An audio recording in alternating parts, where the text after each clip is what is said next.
A menudo en videos utilizo este increíble y detallado mapa hecho por Radka Tabobratka en Reddit. Lo siento si lo pronuncié mal. Voy a usar mucho este mapa en este video, así que todo el crédito para ellos por hacerlo. El mapa muestra cómo se veía Europa en 1444. En este punto, Europa estaba dejando el período generalmente conocido como la Edad Media, que había durado alrededor de 1000 años desde el 476 después de Cristo con la caída del Imperio Romano. Desde entonces, el paisaje de Europa cambió drásticamente, y así es como se veía para el año 1444.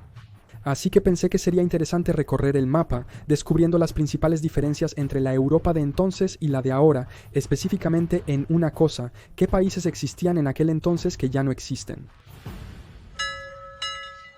Los países son un concepto un poco moderno. La idea de un Estado-nación surgió en su forma más temprana solo en el siglo XVII.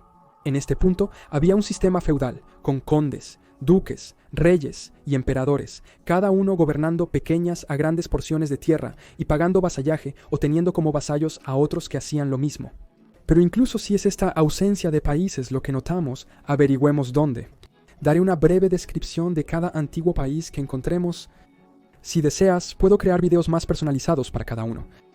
Podemos empezar de oeste a este, ya que soy portugués y quiero comenzar con mi país natal. Portugal es un caso destacado. Sus fronteras europeas modernas se fijaron muy temprano. Se podría argumentar que datan desde 1297. No obstante, se debe destacar una diferencia significativa: Algarve. A pesar de ser gobernado por el rey portugués, Algarve era técnicamente un dominio de la corona y un reino en nombre, si se quiere, un país en sí mismo.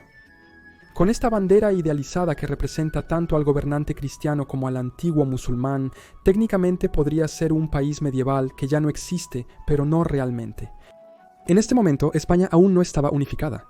Solo León y Castilla se habían unido, pero aún existían dos países o reinos significativos en la península: Aragón, que comprende lo que hoy es la costa este de España, y Granada en el sur. Granada todavía estaba bajo el control de los moros y creo que fue el último bastión musulmán en caer en la península ibérica. Era conocido como el Emirato de Granada, un estado separatista del califato almohad que una vez gobernó gran parte de España, con Granada soberana existiendo desde 1230 hasta 1492. Tenía las montañas de Sierra Nevada como barrera natural, que la mantuvo segura durante mucho tiempo, estaba integrada en las redes de comercio mediterráneo y estaba fuertemente financiada por banqueros genoveses que querían ganar control sobre el comercio de oro que se llevaba a cabo a través del desierto del Sahara. También eran conocidos por su hermosa arquitectura, parte de la cual permanece hasta hoy en el sur de España. Su destrucción está conectada con la reconquista española, que tuvo lugar justo después de la destrucción de este otro país, Aragón. Aunque destrucción es un poco exagerado, Aragón era un reino cristiano en España, existiendo desde 1035 y unificándose con León Castilla en 1469, aunque técnicamente permaneció en existencia dentro de España hasta el siglo XVIII. Sin embargo, este fue su periodo de plena soberanía. La bandera ondeaba con los colores ahora asociados con la región de Cataluña. El gobernante, mediante la corona de Aragón, también controlaba Cataluña, Valencia y probablemente Mallorca. Su pérdida de soberanía llegó con la unión con Castilla y la unificación de España. Al avanzar hacia el norte empieza el caos. Francia luce más fragmentada de lo que en realidad estaba. La mayoría del territorio ya estaba bajo el dominio o influencia de la corona francesa. Este mapa, más simplificado por otro usuario de Reddit, Willem Dill, lo hace más claro. Creo que muchas de estas regiones centrales eran soberanas, pero hasta cierto punto conectadas a la corona francesa. Corríjanme en los comentarios si me equivoco, pero es notable el control de Inglaterra sobre las regiones costeras del norte y oeste, aunque esos no eran sus propios países. Quiero centrarme en dos estados soberanos, Bretaña y Borgoña. Bretaña era un ducado soberano en ese momento, no un reino. Es extraño cómo en este momento diferentes tipos de países podrían existir en diferentes niveles o diferentes rangos, si quieres. Un reino y un ducado podrían ser independientes de manera similar, aunque sea difícil pensar que son diferentes pero al mismo nivel. Bretaña tenía esta bandera realmente genial, negra y blanca, y su existencia está conectada con la expulsión de los ejércitos vikingos de la región, pero su control siempre fue disputado desde los ingleses hasta la alta influencia de las órdenes monásticas locales y las luchas internas por el poder. Finalmente, el rey de Francia adquirió el título del ducado a través del matrimonio y fue efectivamente anexado a Francia. Y a continuación, creo que uno de los ejemplos más interesantes de este video, Borgoña. Borgoña fue un nombre dado a muchos estados en Europa a lo largo de la historia. Este en particular es el Ducado de Borgoña, que existió desde 918 hasta 1482, emergiendo precisamente como sucesor de un antiguo reino de los burgundios, que a su vez provenía del pueblo burgundio, una tribu germánica oriental. Así que eran prácticamente descendientes de un pueblo propio. En ese entonces tenían tierras separadas en lo que hoy es Francia y los Países Bajos. El estado borgoñón fue uno de los territorios ducales más grandes que existían en la época del surgimiento de la Europa moderna temprana. En un momento dado, el duque Carlos el Temerario, su último duque, fue a la guerra con la Confederación Suiza y murió en la batalla de Nancy de 1477. La extinción de su dinastía llevó a la absorción del ducado en la corona francesa por el rey Luis XI, mientras que sus posesiones en los Países Bajos pasaron a los descendientes de los Habsburgo. Creo que este es el ejemplo perfecto de un país completo que existió en la Europa medieval, poseyendo una gran cantidad de tierra. Es extraño pensar que muy bien podrían haber mantenido su soberanía si ese rey no hubiera muerto en batalla, y hoy podríamos tener este país aquí, fronterizo con Francia, Alemania, Suiza e Italia. Sería muy extraño. Conforme avanzamos en este mapa, nos percatamos de algo. La mayoría de los países modernos de Europa no estaban unificados como lo están hoy. De hecho, es bastante raro verlo. Francia estaba fragmentada, pero relativamente íntegra. Inglaterra, Escocia, Noruega, Suecia y Dinamarca estaban prácticamente en su territorio actual. Sin embargo, todos estos controlaban más tierra de la que controlan hoy. Noruega tenía Islandia, Suecia tenía Finlandia y Dinamarca tenía Escania y el sur de Suecia. Además, todos estuvieron temporalmente unidos bajo la Unión de Kalmar. Y de hecho, tenemos bastantes países de hoy que ya existían en aquel entonces, en otra forma, pero con más territorio. Hungría era mucho más grande de lo que es ahora, poseía Eslovaquia, partes de Rumania y Serbia.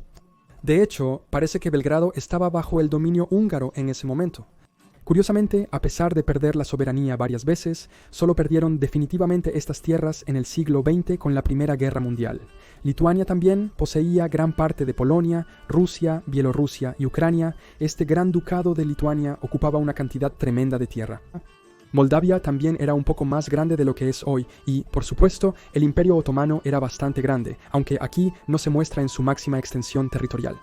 Turquía hoy no se extiende en los Balcanes de la misma manera que lo hacía. Los ejemplos de países que aún no existían debido a que su territorio estaba fragmentado son muchos más. Repasemos algunos de ellos y nos centramos en regiones específicas que eran soberanas en ese momento, pero ya no lo son. Irlanda era absolutamente un desastre, un mosaico de condados y ducados independientes con una pequeña base inglesa. Munster, Ormond, Brittany y Ulster son algunos entre muchos que eran independientes en ese momento. Creo que estos pequeños estados soberanos desaparecieron progresivamente con la conquista inglesa, luego recuperaron su independencia como una Irlanda unida en tiempos modernos. Todo el camino hacia el este, Rusia tampoco estaba unida, y muchas eran las principados, repúblicas y ducados que eran independientes, aunque muchos de ellos acababan de liberarse de ser vasallos de la Horda de Oro mongola. La República de Novgorod es una de ellas, el puesto comercial más oriental de la Liga Hanseática, con su gente muy influenciada por la cultura de los bizantinos, a pesar de que la población es eslava. Finalmente fueron destruidos a través de la conquista por el Gran Ducado de Moscú, otro estado soberano en ese momento que evolucionaría al Zárato y al Imperio de Rusia. Por lo tanto, es interesante ver cómo algunos de estos países medievales desaparecieron para que se pudieran crear los modernos, tanto a través del ejemplo de Novgorod, conquistado por Moscovia y permitiéndole crecer hasta convertirse en Rusia, pero también en la propia Moscovia, que a través de la conquista se convirtió en un país nuevo y más grande. Un ejemplo similar es la Orden Teutónica, que finalmente se transformó en Prusia y allanó el camino para la creación del Estado alemán moderno.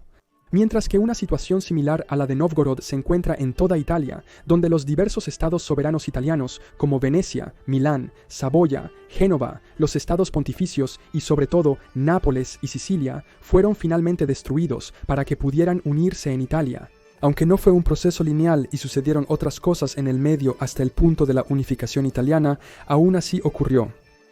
La República de Venecia fue una de las muchas repúblicas mercantiles marítimas de Italia que comerciaban y establecían puestos avanzados a lo largo de la costa mediterránea. En sus primeros años prosperó en el comercio de sal, luego se expandió para dominar gran parte del comercio marítimo del Mediterráneo, una gran potencia marítima que su armada incluso se utilizó en las cruzadas, teniendo una de las banderas más geniales de la historia.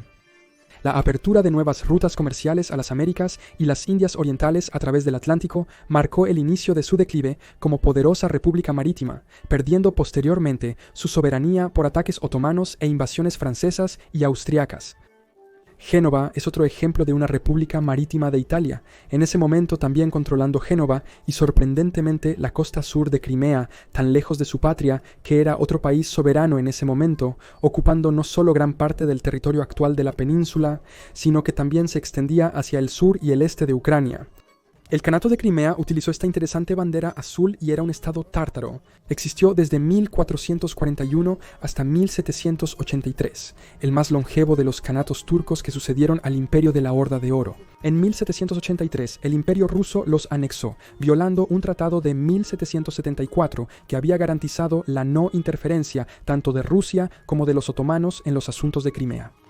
Su impresionante existencia y soberanía o semi-soberanía durante 300 años lo convierten en un gran ejemplo en esta lista de países de la Europa medieval que ya no existen. Milán y Florencia también eran estados soberanos importantes, además del vasto dominio que los estados populares tenían sobre el centro de Italia antes de reducirse a lo que es el Vaticano actualmente. El reino de Nápoles era conocido anteriormente como el Reino de Sicilia, luego perdió la propia Sicilia ante Aragón y por lo tanto se renombró después de su ciudad capital, finalmente quedó bajo el control de la dinastía gobernante española. El ducado de Saboya también era relevante, en ese momento ocupaba territorio de la Italia moderna pero también de Francia y Suiza, su soberanía existía pero eran al menos en ocasiones sujetos del Sacro Imperio Romano. Lo que nos lleva precisamente al Sacro Imperio Romano, que no era un país en sí mismo, yo diría más bien una confederación, y es el mayor caos en este mapa con muchos pequeños ducados semi-soberanos, obispados, repúblicas, condados y reinos. Aquí hay un par que me llamaron la atención. Luxemburgo, que en ese momento era más grande de lo que es hoy, y Bohemia y Moravia, hoy unidas en la República Checa, pero que en ese momento eran dos estados soberanos separados, aunque creo que la corona bohemia también gobernó Moravia, al menos en un punto. Varios reyes de Bohemia fueron elegidos emperadores del Sacro Imperio Romano y Praga, la capital, fue sede imperial en múltiples ocasiones. Después de la disolución del Sacro Imperio Romano en 1806, el territorio se convirtió en parte del Imperio Austrohúngaro de los Habsburgo y posteriormente del Imperio Austrohúngaro desde 1867, perdiendo progresivamente su soberanía como su propio país, ya sea uniéndose al Imperio Habsburgo alrededor de Austria-Hungría o convirtiéndose en parte de un reino alemán más grande como Baviera o Prusia. Estos pequeños estados alemanes soberanos finalmente desaparecieron, siendo posteriormente unidos aún más en Alemania misma. Y aunque hay innumerables otros ejemplos de estados soberanos que existieron en la Europa medieval que ya no existen hoy, muchos de los cuales están presentes en este mapa, hasta ahí llegaremos en este video, hay aún más ejemplos si expandimos esto a África del Norte o el Medio Oriente, a saber con Karaman, Egipto mameluco o Clemson, pero eso será para otra ocasión. Y aquí todavía pudimos aprender sobre algunos países que existieron en la Europa medieval que ya no existen, como Granada, Aragón, Borgoña, Venecia, Génova, Crimea y muchos otros que, a pesar de existir en aquel entonces, no existen de la misma manera que hoy. Si alguno de estos mencionados despierta particularmente tu interés, puedo hacer un video dedicado sobre ellos profundizando en cada una de sus historias, así que déjame saber en los comentarios, junto con cualquier corrección o información adicional que puedas tener. De nuevo, todo el crédito al usuario de Reddit que hizo este increíble mapa. Publiqué el enlace a su publicación original en la descripción del video. Muchas gracias por ver este video, suscríbete si quieres y nos vemos la próxima vez para más conocimiento general.